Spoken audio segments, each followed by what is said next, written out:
राम राष्ट्र की संस्कृति है। राम राष्ट्र का प्राण है।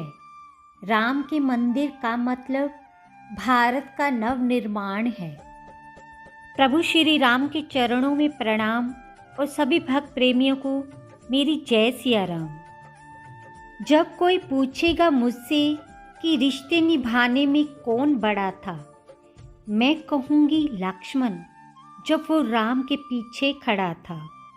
रामायण में जहाँ जहाँ प्रभु राम का वर्णन आता है, संग में लक्ष्मण का वर्णन आता है। वनवास के समय छाया की तरह लक्ष्मण प्रभु श्री राम के साथ रहे, एक पल के लिए भी उनसे अलग नहीं हुए। वनगमन की बारी आई तो वह सबसे पहले तैयार हुए।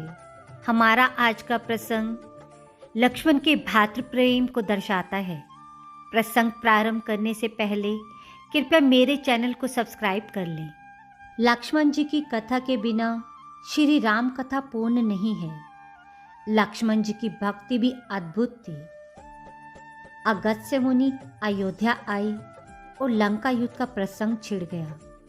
भगवान श्री राम ने बताया कि उन्होंने कैसे रावण और कुंभकर्ण जैसे प्रचंड वीरों का वध किया, और लक्ष्मण ने भी इंद्रजीत और अतिकाय जैसे शक्तिशाली असुरों को मारा।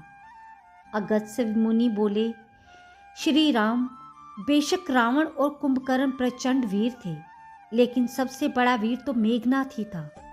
उसने अंतरिक्ष में स्थित होकर इंद्र से युद्ध किया था और बांधकर लंका ले आया था।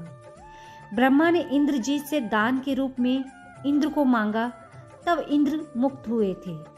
लक्ष्मण ने उसका वध किया, इसलिए वे सबसे बड़े योद्धा हुए। श्री राम को आश्चर्य हुआ, लेकिन भाई की वीरता की प्रशंसा से वे खुश थे। फिर भी उनके मन में जिज्ञासा पैदा हुई कि आखिर अगस्त्य मुनि ऐसा क्यों कह रहे हैं कि इंद्रजीत का वध रावण से ज्यादा मुश्किल था। अगस्त्य मुनि ने कहा, प्रभु, इंद्रजीत को वरदान था कि उसका वध वही कर सकता था जो 14 वर्षों तक ना सोया हो, जिसने 14 साल तक किसी स्त्री का मुख ना देखा हो और 14 साल तक भोजन ना किया हो। श्री राम बोले, परंतु मैं वनवास काल में 14 वर्षों तक नियमित रूप से लक्ष्मण के हिस्से का फल फूल देता रहा। मैं सीता के साथ एक कुटी में रहता था। बगल की कुटी में लक्ष्मण थे। फिर सीता का मुख भी ना देखा हो और 14 वर्षों तक सोए न हो, ऐसा कैसे संभव है? अगस्त्य मुनि सारी बात सुनकर मुस्कुराए। प्रभु से कुछ छिपा है भला? दरअसल सभी लोग श्री राम का गुणगान करते थे, लेकिन प्रभु चाहते थे कि लक्ष्मण के तप और वीरता की चर्चा भी अयोध्या के घर घर में हो। अगस्त्य मुनि ने कहा, क्यों न लक्ष्मण जी से पूछा जाए। लक्ष्मण जी आए। प्रभु ने कहा कि आपसे जो पूछा जाए उसे सच सच कहिएगा। प्रभु ने पूछा, हम तीनों 14 वर्षों तक साथ रहे, फिर तुमने सीता का मुख कैसे नहीं देखा? फल दिए गए फिर भी अनाहारी कैसे रहे और 14 साल तक सोए नहीं, ये कैसे हुआ? लक्ष्मण जी ने बताया, भैया, जब हम भाभी को तलाशते ऋषिमुख पर्वत गए तो सुग्रीव ने हमें उनके आभूषण दिखाकर पहचानने को कहा। आपको स्मरण होगा, मैं तो सिवाय उनके पैरों के नूपुर के कोई आभूषण नहीं पहचान पाया था, क्योंकि मैंने सदैव माता के चरणों को ही देखा। 14 वर्ष नहीं सोने के बारे में सुनिए। आप और माता एक कुटिया में सोते थे। मैं रात भर बाहर धनुष पर बाण चढ़ाए पहरेदारी में खड़ा रहता था।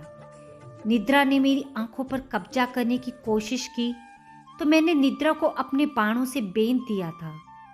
निद्रा ने हार कर स्वीकार किया कि वे 14 साल तक मुझे स्पर्श नहीं करेगी। लेकिन जब श्री राम का अयोध्या में राज्याभिषेक हो रहा होगा और मैं उनके पीछे सेवक की तरह छत्र लिए खड़ा रहूंगा, तब वे मुझे घेरेगी।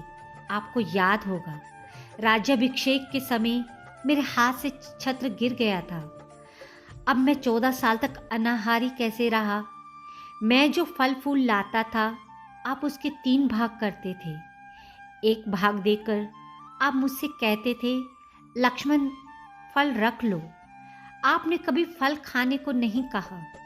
फिर बिना आपकी आज्ञा के मैं उसे खाता कैसे? मैंने उन्हें संभाल कर रख दिया। सभी फल उस कुटिया में अभी भी रखे होंगे। प्रभु के आदेश पर लक्ष्मण जी चित्रकूट की कुटिया में से वे सारे फलों की टोकरी लेकर आए और दरबार में रख दिया। फलों की गिनती हुई, 7 दिनों के हिस्से के फल नहीं थे। प्रभु ने कहा, इसका अर्थ है कि तुमने 7 दिन तो आहार लिया था। लक्ष्मण जी ने 7 फल कम होने के बारे में बताया। उन 7 दिनों में फल आए ही नहीं। प्रथम तो वो दिन जब हमें पिताश्री के स्वर्गवासी होने की सूचना मिली, हम निराहारी रहे। दूसरा वह दिन जब रावण ने माता का हरण किया, उस दिन फल लाने कौन जाता। तीसरा दिन वो जब समुद्र की साधना कर आप उससे राह मांग रहे थे। चौथा वो वाला दिन जब आप इंद्रजीत के नागपाश में बंद कर दिन भर अचेत रहे। पांचवा वह दिन इंद्रजीत ने मायावी सीता को काटा था और हम शोक में रहे। छठा वह दिन जब रावण ने मुझे शक्ति मारी। और 7वां वह दिन जिस दिन आपने रावण वध किया। इन दिनों में हमें भोजन की सूध कहाँ थी। विश्वामित्र मुनि से मैंने एक अतिरिक्त विद्या का ज्ञान लिया था, बिना आहार किए जीने की विद्या। उसके प्रयोग से मैं 14 साल तक अपनी भूख को नियंत्रित कर सका, जिससे इंद्रजीत मारा गया। भगवान श्री राम ने लक्ष्मण जी की तपस्या के बारे में सुनकर उन्हें हृदय से लगा लिया। लक्ष्मण शेषनाग के अवतार थे। उनका जन्म राम और उनके सभी प्रियजनों की रक्षा के लिए हुआ था और अपने नाग रूप की तरह वह हमेशा राम के साथ रहते थे। उनका नाम लक्ष्मण रखा गया क्योंकि उनके भाग्य में हर लक्ष्य हासिल करना लिखा था जिसे वे हासिल करना चाहते थे। वे प्रभु राम के छोटे भाई के होने के साथ साथ उनके अनन्य भक्त थे। प्रभु राम की वे किसी भी बात को नहीं टालते थे। लक्ष्मण के अंगद और चंद्रकेतु मल नामक 2 पुत्र थे, जिन्होंने अंगदियापुरी और कुशीनगर की स्थापना की। एक बार प्रेम से बोलिए, जय सिया राम। आशा है आपको आज का प्रसंग पसंद आया होगा। अपनी प्रतिक्रिया और विचार कृपया नीचे कमेंट बॉक्स में दें और मेरे चैनल को सब्सक्राइब और वीडियो को लाइक करना ना भूलिएगा।